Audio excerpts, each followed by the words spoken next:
कृषि भारतीय अर्थव्यवस्था की रीढ़ है और किसान उसकी आत्मा। किसान अन्नदाता है,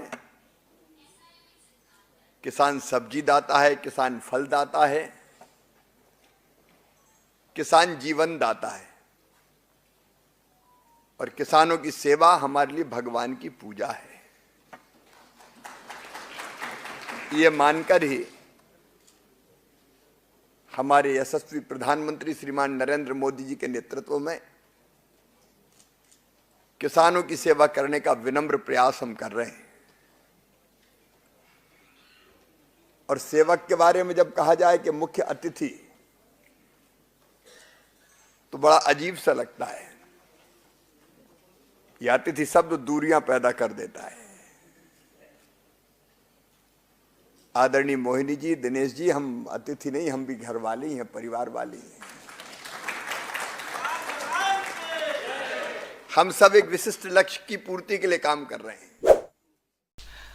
जय हिंद साथियों, नमस्कार। आज बहुत ही इंपॉर्टेंट खबरें आपके लिए हैं, जिसमें सबसे बड़ी खबर तो हमारी लाडली बहनाओं के लिए है, दूसरी बड़ी खबर किसानों के लिए है और तीसरी मुख्यमंत्री की घोषणा की है। घोषणा करते करते अभी आपने दिल्ली में एक देखा, प्रोटेस्ट चालू हो गया है, आंदोलन चालू हो गया है लाडली बहनाओं का। लेकिन पास में ही एक हरियाणा जगह है जहां पर अभी अभी नायब सैनी की सरकार बनी है, अभी अभी बीजेपी की सरकार बनी है और वहां पर आपने पैसे देना शुरू कर दिए, वो भी 1200, 1500, 2000 रुपए नहीं, सीधे 2100 रुपए। अब इसी बात को लेकर दिल्ली की महिलाएं भड़क गई और मध्य प्रदेश की महिलाओं को भी एक जोश आ रहा है। वो भी मार्च में 30 मार्च के बाद प्रोटेस्ट यानी कि आंदोलन करने की बात कर रही हैं। वो हम बात करेंगे और करें भी क्यों ना, क्योंकि मोहन यादव ने ही खुद कहा था कि राशि बढ़ाकर हम 3000 रुपए कर देंगे। और एक समय तो हमारे शिवराज मामा ने तो मंच से 3-3 बार घोषणा की चुनाव जीतने के लिए, ऐसा बोला जा रहा है। साथ में किसानों के लिए हम ये कर देंगे, किसानों को वो कर देंगे, किसानों को फ्री ये दे देंगे, किसानों को फ्री वो दे देंगे। अबे जब जाओ किसानों के पास तो किसान बोलते हम तो कुछ मिल ही नहीं रहा। तो भाई घोषणा हो रही है तो जा कहां रही हैं, ये सब बातें पता करना चाहिए ना। तो वीडियो को पूरा देखना, आज हम आपको बहुत बताने वाले हैं। हम कुछ बातें बताने वाले हैं जैसे कि, और कुछ लोग बोल रहे हैं कि भैया होगा कि नहीं होगा, तो हम आज सच और झूठ का पर्दाफाश भी करेंगे। हालांकि मोदी जी ने बहुत सारी बातें कही थी जो बाद में सच भी हुई, मामा ने कुछ बातें कही थी वो सच भी हुई, लेकिन सारी बातें सच नहीं हो रही हैं। इसलिए जितना कर पा रहे हैं उतना ठीक है, तो उतना ही बोला करो फिर, जितना कर सकते हैं। वीडियो को देखिएगा। जागरूकता, 10 रुपए में करा सकेंगे खाद्य पदार्थों की जांच। आपको मालूम होगा कि कभी भी आप जाएं, कभी भी रेस्टोरेंट जाइए, कभी भी कोई सामान खरीदिए, आजकल मिलावट का जमाना आ गया है। घी देखो तो सांची का घी भी डुप्लीकेट बन रहा है, पकड़े जा रही हैं फैक्ट्रियां। हम प्रशासन की वाहवाही करने में चूकेंगे नहीं, लेकिन ये बताओ कि बिना पुलिस या बिना प्रशासन के इतना बड़ा कारोबार कोई चला सकता है क्या, फर्जी वाला? खुलना में आके कहीं ना कहीं कुछ ना कुछ तो हो रहा होगा। कलेक्टर की अध्यक्षता में मंगलवार को खाद्य सुरक्षा प्रशासन की जिला स्तरीय बैठक हुई, जिसमें यह पता बोला गया कि मिलावटखोरों के खिलाफ सख्त कार्रवाई करने के लिए 10 रुपए में खाद्य पदार्थों की जांच कर दी जाएगी। अगर आपको लग रहा है कि किसी में मिलावट है या मिलावट होनी चाहिए, हो सकती है, तो आप 10 रुपए चेक करा लोगे। इससे मिलावटखोरों को डर लगेगा कि यार अब तो कोई भी जांच करा लेगा। ये अच्छी पहल है, इसके लिए हम बोल सकते हैं। बड़े नगरीय निकायों में 10-10 हजार गोवंश की क्षमता वाली गौशालाएं बनाई जाएंगी। नगरीय निकायों में आप देखेंगे कि मवेशी मिलते नहीं हैं, ढूंढने से। गोबर चाहिए तो गोबर खरीदना पड़ता है, कंडे आजकल खरीदने पड़ रहे हैं। 20-20, 25-25 रुपए में कंडे पार्सल हो रहे हैं साहब। ये समय क्यों आ रहा है? जब हमारे यहाँ पर गायों को माता माना जाता है, गौवंश पूजे जाते हैं, तो मुख्यमंत्री की ये पहल मुझे अच्छी लगी, अच्छी बात है। गौवंश के लिए वो काम कर रहे हैं। अब मैं बात करूंगा नायब सैनी की, जिन्होंने सरकार बनते ही अगले महीने से ही 2100 रुपए देना शुरू भी कर दिए। ये भी बीजेपी की ही सरकार है, लेकिन हमारे मध्य प्रदेश के मुख्यमंत्री ने 2-2 बार घोषणा की, फिर उसे अमल में क्यों नहीं लाया जा सका, ये आपको सवाल पूछना है। तो पहले हम देखेंगे मुख्यमंत्री का हमारा बड़ा बयान, इसके बाद देखेंगे नायब सैनी ने 2100 रुपए तो डाल भी दिए। तो हमारे मोहन जी, दिल्ली आप कितनी बार गए हो, कम से कम वहां से ये भी पैसा लेके आ जाते, कम से कम लाडली बहनों को पैसा बढ़ जाता। अगर आप लोग सहमत हैं तो वीडियो शेयर कीजिएगा, लोगों तक पहुंचाइएगा। और कब होगा मध्य प्रदेश में आंदोलन, इसके बारे में आपको 3-4 दिन में हम जानकारी दे देंगे, तो चैनल सब्सक्राइब भी कर लीजिएगा। अभिषेक यात्रा निकाली तो बहनों के लिए मैं कहना चाहूंगा कि अभी तो 1250 डाल रहे हैं, अभी चिंता मत करना, धीरे धीरे करके 3000 रुपए तक की राशि आप सबके खाते में आने वाली। किसानों के लिए, गरीबों के लिए, युवाओं के लिए। लेकिन आज मुझे थोड़ी जल्दी है, यहाँ से मैं रीवा जा रहा हूँ। हमारे प्रयाग में कुंभ मेले के कारण से मार्ग में थोड़ा अवरोध हुआ रात से। बड़ी संख्या में यात्री आ रहे हैं, कुछ फंस रहे हैं, कुछ जा रहे हैं, लेकिन सरकार लगातार उनकी चिंता भी कर रही है। मैं तो महिलाओं को 3000 रुपए मिलेंगे, आप कहते ही रह गए और नायब सैनी ने दे भी दिए। नायब सैनी की सरकार आते ही महिलाओं को खुश कर दिया है। तो हम भी मांग कर रहे हैं, अगर आप लोग मांग करना चाहते हैं तो हमारे साथ जुड़ जाइए, चैनल सब्सक्राइब कर लीजिएगा। देखते हैं नायब सैनी ने भरे मंच के जो भाषण दिया था उसको विधानसभा में पूरा करके दिखाया, इसमें खूब तालियां बजी। देखते हैं वीडियो, इससे सबक सीखना चाहिए हमारी सरकार को कि कथनी करने में अंतर नहीं होना चाहिए।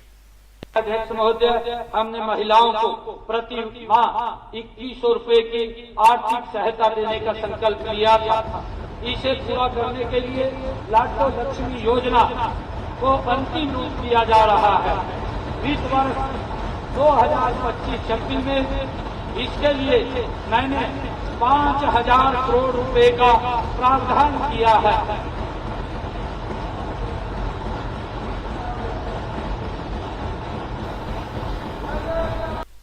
तो महिलाओं के चेहरों पर खुशी, पैसे मिले तो किसको खुशी नहीं आती। हम भी चाहते हैं हमारी महिलाओं को खुशी मिले। हर कीमत पर वक्फ बोर्ड संशोधन बिल के खिलाफ है लालू यादव। मतलब अब क्या बोलूं मैं इस व्यक्ति को, इन लोगों को ये कंफर्म है कि वक्फ बोर्ड के खिलाफ रहेंगे तो हिंदुओं को तकलीफ तो होगी, लेकिन इनको मालूम है कि हिंदू लोग बढ़ जाते हैं, इसलिए इनके वोट तो मिलेंगे इनको। तो भैया सिंपल सी बात है कि हर कीमत पर वक्फ बोर्ड संशोधन के खिलाफ है, ये कहना है लालू प्रसाद यादव का। अब ये लालू प्रसाद यादव इतनी मजबूती से कैसे कह सकते हैं कि भैया हमें कोई टेंशन ही नहीं है, हम तो खिलाफ रहेंगे। तो वीडियो को शेयर कीजिएगा, और हाँ, आपका क्या मत है, वक्फ बोर्ड खत्म होना चाहिए या नहीं, ये कमेंट बॉक्स में पता चलना चाहिए। और किस जगह से आप वीडियो देख रहे हैं, अपना नाम और अपना जिले का नाम जरूर लिखें।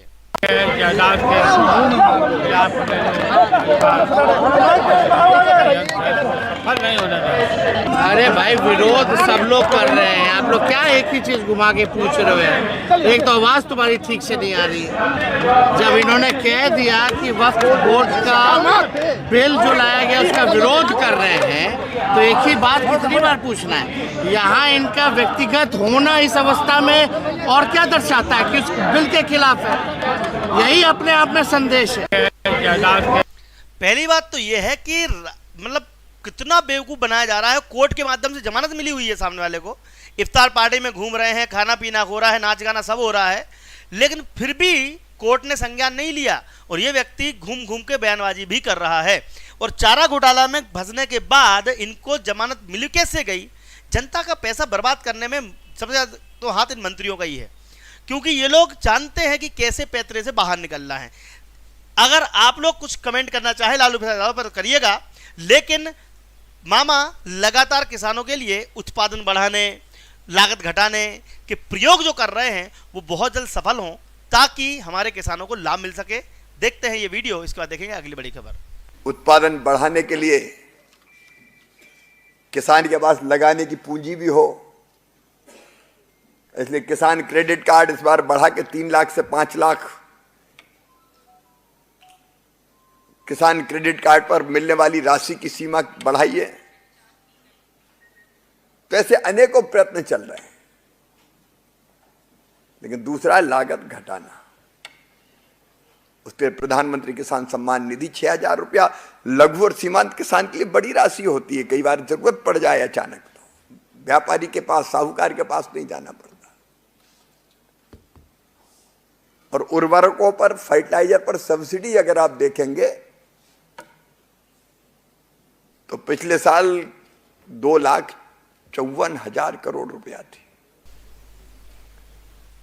तो मामा तो प्रयास कर रहे हैं, लेकिन जो भी मैंने बताया आपको, लालू प्रसाद यादव या फिर सपा के अखिलेश यादव या फिर राहुल गांधी, इन सब को मिलकर हिंदू विरोधी ही रहना है। तो ये बात अच्छे से बीजेपी को समझ में आ गई है कि अगर ये हिंदू विरोधी रहे तो अब इनको सत्ता में वापसी का कोई मौका नहीं है, क्योंकि जहां पर आप देखोगे हिंदू मुस्लिम का जो परसेंटेज है, जहां पर 70% हिंदू है, तब भी वहां पर हिंदू आबादी वाले लोग नहीं जीत पाते, क्योंकि मालूम है कि हिंदू लोग इकट्ठे नहीं हैं। लेकिन जब से पिछले साल से कैंपेनिंग चल रही है कि जात पात की करो विदाई, हिंदू हिंदू भाई भाई, तब से बीजेपी को तय हो गया है कि अब तो भैया सत्ता में ही बने रहना है। देखते हैं, अच्छा आपका क्या मानना है, कमेंट बॉक्स जरूर बताएं। हम सुनते हैं अमित शाह की ये वाणी। कुछ सदस्यों ने सवाल उठाया मान्यवर कि क्यों अमेंडमेंट की क्या जरूरत है। मैं उनको बताना चाहता हूं कि समय के साथ जो इमारत की मरम्मत न हो तो इमारत ढह जाती है। नए नए एक्सपेरिमेंट अनुभव होते हैं, नए नए प्रकार की आपदाओं का अनुभव होता है, कुछ छूट गया है, कुछ दुनिया की बेस्ट प्रैक्टिसेस है, और ये सारे चीजों को समाहित कर हम कानून में बदलाव करें तो इसमें क्या आपत्ति है। कानून अगर बदलता नहीं है तो काल बाह्य हो जाता है। और मान्यवर उनको ये होगा कि शायद हम आएंगे तो बदलेंगे। भाई बहुत देर है, 15-20 साल तक किसी का नंबर नहीं लगने वाला। आप जरा भी चिंता मत करिए, जो कुछ करना है। तो भैया इतना विश्वास तो नरेंद्र मोदी और अमित शाह को है कि अगले 15-20 सालों तक तो बीजेपी नहीं आएगी, कांग्रेस नहीं आएगी। लेकिन ये कंफर्म है कि आपके बच्चे पढ़ाई तो करेंगे, पढ़ाई करके सरकारी नौकरी भी लेनी है। तो इसके लिए एक एप्लीकेशन है जो आपको डाउनलोड करना है। एप्लीकेशन नाम है दीप्ति सिंह एकेडमी। इसके माध्यम से आप MP टेट वर्ग 2 चयन परीक्षा, MP टेट वर्ग 3 सामाजिक विज्ञान के किताबें, बुक्स, MP टेट वर्ग 3 की किताबें, CTET की किताबें, ये सारा कुछ आपको मिलने वाला है हमारी एप्लीकेशन पर। तो आज डाउनलोड कर लीजिएगा। और हाँ, यूट्यूब पर हमारे डेमो लेक्चर्स अवेलेबल है। दीप्ति सिंह एकेडमी के माध्यम से आप पढ़ाई कर सकते हैं। जय हिंद, जय भारत, आपका दिन शुभ रहे।